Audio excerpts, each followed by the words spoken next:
नमस्कार, मैं हूं आपके साथ विशाल कालरा। भोपाल से टिकट मिलने के बाद आज साध्वी प्रज्ञा सिंह ठाकुर ने कांग्रेस और नेशनल कॉन्फ्रेंस पर जमकर हमला बोला है। साध्वी ने दिग्विजय सिंह को सीधी चेतावनी भी दी। साध्वी ने कांग्रेस पर तुष्टीकरण की सियासत का आरोप लगाया है। साध्वी प्रज्ञा ठाकुर का कांग्रेस और नेशनल कॉन्फ्रेंस पर हमला। भोपाल में बोली साध्वी, कहा कांग्रेस ने मुझे जान से मारने की कोशिश की। आज साध्वी की दिग्विजय सिंह को चेतावनी, कहा प्रताड़ित करने के सबूत जल्द मिलेंगे।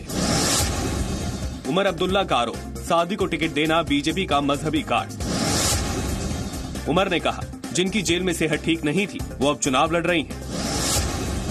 भोपाल में दिग्विजय सिंह को चुनौती दे रही हैं साध्वी प्रज्ञा ठाकुर।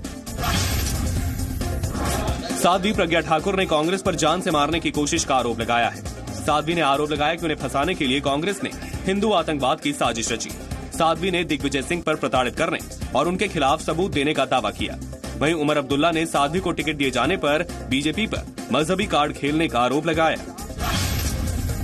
कांग्रेसियों ने इतने वर्षों से जो देश को भ्रमित किया है, धर्म पर कुठाराघात किया है, राष्ट्र धर्म पर कुठाराघात किया है, इन सब चीजों को लेकर के मैं समाज में जाऊंगी।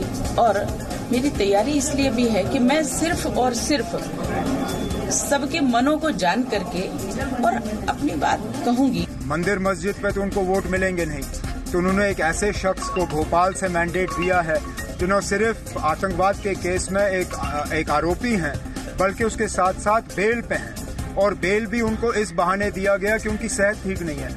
मुझे बताइए, अगर उनकी सेहत जेल में रहने के लिए ठीक नहीं है तो उनकी तबीयत इलेक्शन लड़ने के लिए ठीक कैसे हो सकती है? आज दिल्ली में बीजेपी की प्रेस कॉन्फ्रेंस में खूब हंगामा हो गया। बीजेपी के प्रवक्ता जीवीएल नरसिम्हा राव पर एक युवक ने जूता फेंक दिया। हंगामे के बाद आरोपी को पकड़कर पुलिस के हवाले कर दिया गया।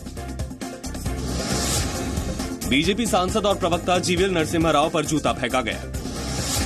दिल्ली में बीजेपी की प्रेस कॉन्फ्रेंस में जूता फेंकने वाला पकड़ा गया। आज प्रेस कॉन्फ्रेंस में जीवीएल को जूते से निशाना बनाया गया। कानपुर के रहने वाले शक्ति भार्गव पर जूता फेंकने का आरोप। मानसिक रूप से परेशान आरोपी परिवार से भी बेदखल हो चुका है।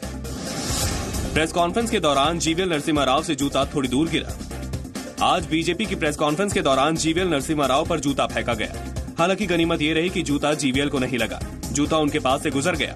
घटना के बाद हमला करने वाले युवक को वहां मौजूद लोगों ने पकड़ लिया। आरोपी कानपुर का रहने वाला है, जो मानसिक रूप से परेशान बताया गया है। अंदर तो सबके लिए स्वागतशील था। हमने कार्यालय में कभी कार्यकर्ताओं को रोका ही नहीं है, कभी जनता को नहीं रोका। आपने भी देखा होगा, यहाँ पर कोई ऐसे बैरिकेड्स तो है नहीं कि भी कोई आ नहीं सकता है। हाँ, निश्चित रूप से हम इसको रिव्यू करेंगे और तय करेंगे कि भी इसको कैसे रोका जाए। इन घटनाओं की पुनरावृत्ति ना हो, इसको हम निश्चित तौर पर सुनिश्चित करेंगे। लोकसभा चुनाव के दूसरे चरण के लिए आज वोट डाले जा रहे हैं। 12 राज्यों की 95 सीटों पर वोटिंग जारी है। अब तक करीब 50% मतदान हुआ है। लोकसभा चुनाव के दूसरे चरण के लिए मतदान हो रहा है। देश के 12 राज्यों की 95 सीटों पर वोट डाले जा रहे हैं। आज कुमारस्वामी, चिदम्बरम, सीतारमण, रजनीकांत, कमल हसन, फारूक अब्दुल्ला ने वोट डाले। दूसरे चरण के मतदान में मोदी के 4 मंत्रियों की किस्मत दांव पर। लोकसभा चुनाव 7 चरणों में हो रहे हैं। 23 मई को नतीजे। जितेंद्र सिंह, सदानंद गौड़ा, हेमा मालिनी, राज बब्बर, फारूक अब्दुल्ला और करीमोजी मैदान में। लोकसभा चुनाव के दूसरे चरण में 12 राज्यों की 95 सीटों पर वोट डाले जा रहे हैं। दूसरे चरण में मोदी कैबिनेट के 4 मंत्रियों समेत कई दिग्गजों की किस्मत दांव पर है। उधमपुर डोडा सीट पर जितेंद्र सिंह का कांग्रेस के विक्रमादित्य सिंह से मुकाबला है।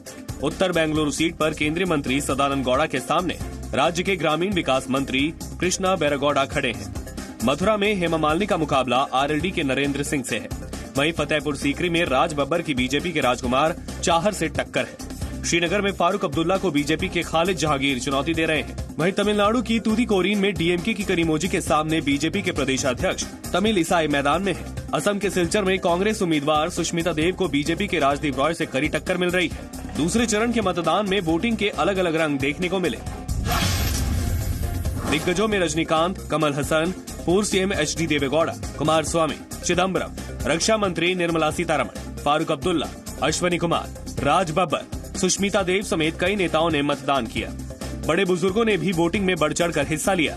वहीं जम्मू पश्चिम बंगाल समेत कई जगह वोटर्स की लंबी लाइन देखने को मिली।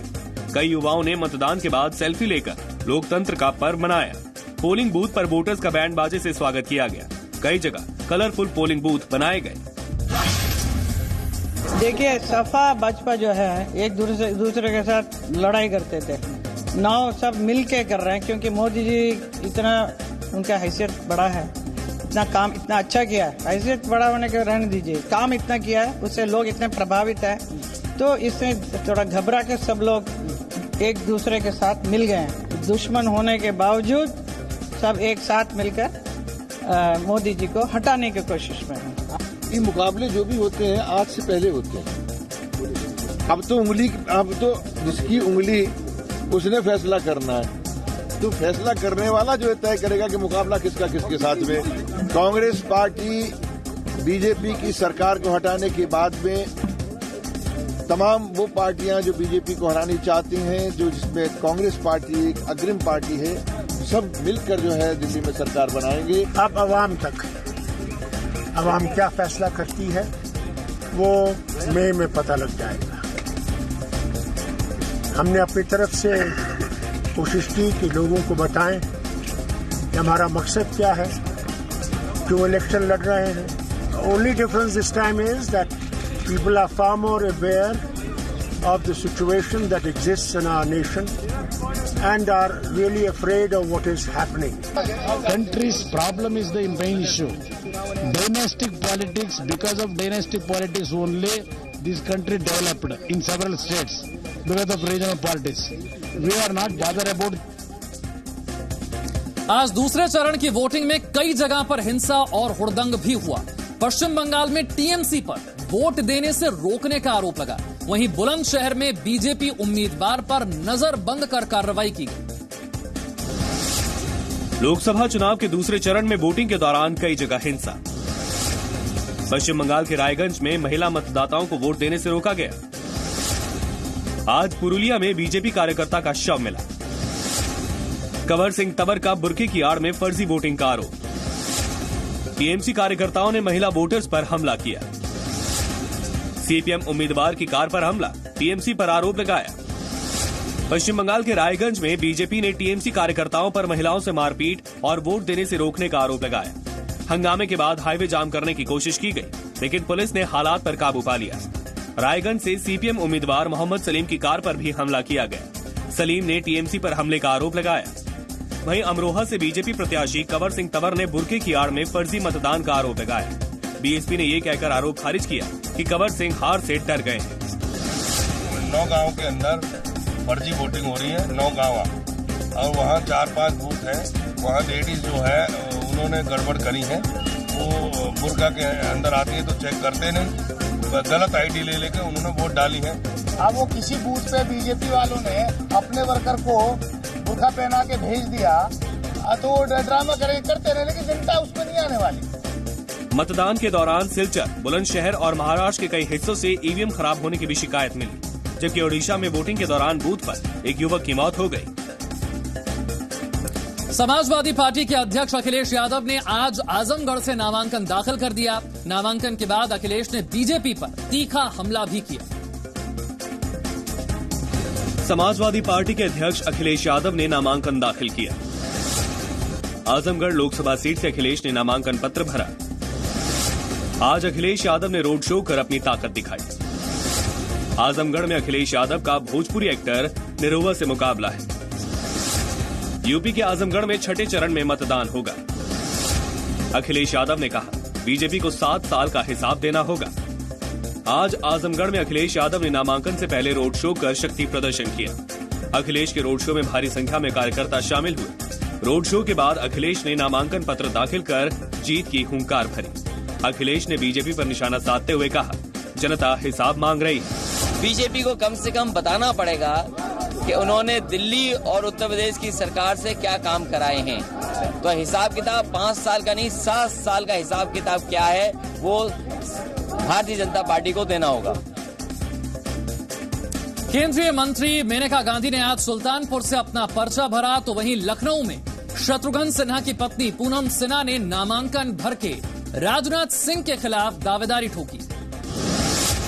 केंद्रीय मंत्री मेनका गांधी ने नामांकन पत्र दाखिल किया।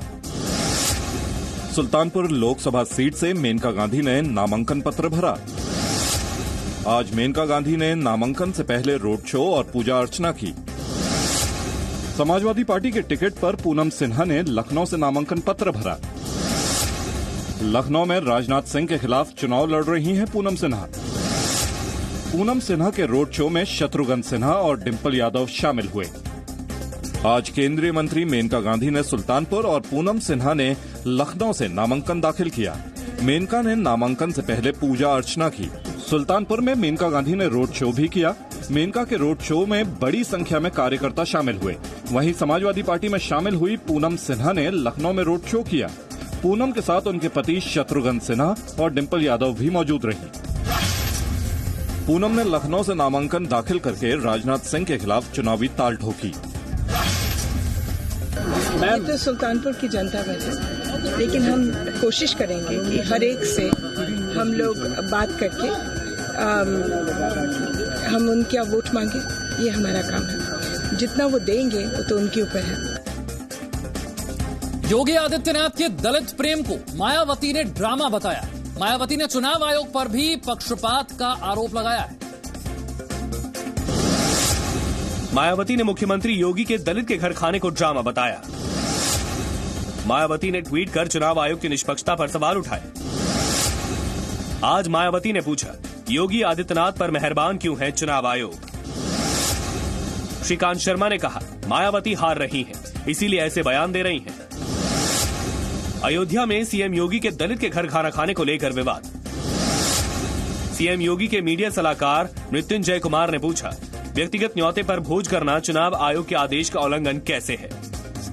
अयोध्या में योगी आदित्यनाथ के मंदिर दर्शन और दलित के घर खाने को मायावती ने ड्रामा बताया। मायावती ने चुनाव आयोग पर सवाल उठाते हुए पूछा कि आयोग योगी आदित्यनाथ पर मेहरबान क्यों है। मायावती के आरोप पर बीजेपी ने पलटवार किया। श्रीकांत शर्मा ने कहा कि मायावती हार के डर से ऐसी बयानबाजी कर रही हैं। ये ठीक नहीं है लोकतंत्र में, ये संविधान की गरिमा के खिलाफ है। मुख्य चुनाव आयोग ने ये जो गलती की है तो इसके ऊपर हो सके तो पुनर्विचार कर ले, नहीं तो इसका जवाब तो देश की जनता इनको जरूर देगी। ये सब संकेत दे रहे हैं कि मायावती जी ने अपनी पराजय स्वीकार कर ली है और महामिलावटी लोगों के लिए अब उत्तर प्रदेश में कोई जगह नहीं है। चौकीदार चोर है, इस नारे पर आज कांग्रेस पार्टी को जोरदार झटका लगा है। तो वहीं सारे मोदी चोर हैं वाले बयान पर राहुल गांधी भी फंसते नजर आ रहे हैं। बीजेपी नेता सुशील मोदी ने राहुल पर मानहानि का केस दर्ज कराया। पटना में सारे मोदी चोर वाले राहुल के बयान पर मानहानि का केस दर्ज। आज सुशील मोदी ने राहुल को 2 साल की सजा देने की अपील की। चौकीदार चोर है विज्ञापन पर मध्य प्रदेश में कांग्रेस के प्रचार अभियान को झटका। बीजेपी ने चुनाव आयोग से कांग्रेस के विज्ञापन की शिकायत की थी। चौकीदार चोर है कि विज्ञापन पर तत्काल रोक, चुनाव आयोग। सुशील कुमार मोदी ने राहुल गांधी के सारे मोदी चोर है वाले बयान के खिलाफ मानहानि का मुकदमा दर्ज कराया है। पटना में सुशील मोदी ने कोर्ट से कांग्रेस अध्यक्ष को इस मामले में 2 साल की सजा देने की अपील की है। वहीं मध्य प्रदेश में चौकीदार चोर है कि विज्ञापन पर कांग्रेस को झटका लगा है। बीजेपी की शिकायत के बाद चुनाव आयोग ने चौकीदार चोर है कि विज्ञापन पर रोक लगा दी है। एक बात बताओ, इन सब चोरों के नाम मोदी मोदी मोदी कैसे? नीरव मोदी, ललित मोदी, नरेंद्र मोदी, ये सबके सब मोदी मोदी मोदी नाम। एफिडेविट में इस बात का उल्लेख किया गया है कि कर्नाटक की कोलार की एक सभा में उन्होंने देश के सारे मोदियों को चोर कहा है और मोदी टाइटल रखने वाले जितने लोग हैं उनको उन्होंने चोर बताया है। इससे मोदी टाइटल रखने वाले सभी लोगों की भावना को ठेस लगा है और इसलिए हमने कोर्ट से आग्रह किया है कि राहुल गांधी को पटना की कोर्ट में समन किया जाए। लोगों की भावना को ठेस पहुंचाने और लोगों की निगाह में लोगों की छवि को खराब करने के आरोप में इस मानहानि के मुकदमे को 2 साल की सजा सुनाई जाए। और लोकसभा चुनाव के दूसरे चरण में आज मतदान हो रहा है। किस राज्य में कितनी वोटिंग अब तक हुई है, ये आपको बताते हैं। बिहार में अब तक जो आंकड़े मिले हैं, 46% वोटिंग बिहार में अब तक हुई है, तो वहीं उत्तर प्रदेश में 55% मतदान हुआ है। पश्चिम बंगाल की बात की जाए तो यहां पर 66% वोटिंग अब तक हुई है और महाराष्ट्र में 47% वोट अब तक पड़े हैं। कर्नाटक में भी 50% वोटिंग की जानकारी सामने आई है, तो वहीं जम्मू कश्मीर में मतदान कुछ सुस्त है। 39% वोटिंग अब तक जम्मू कश्मीर में हुई। हम फौरन हाजिर होंगे, बने रहिए हमारे साथ।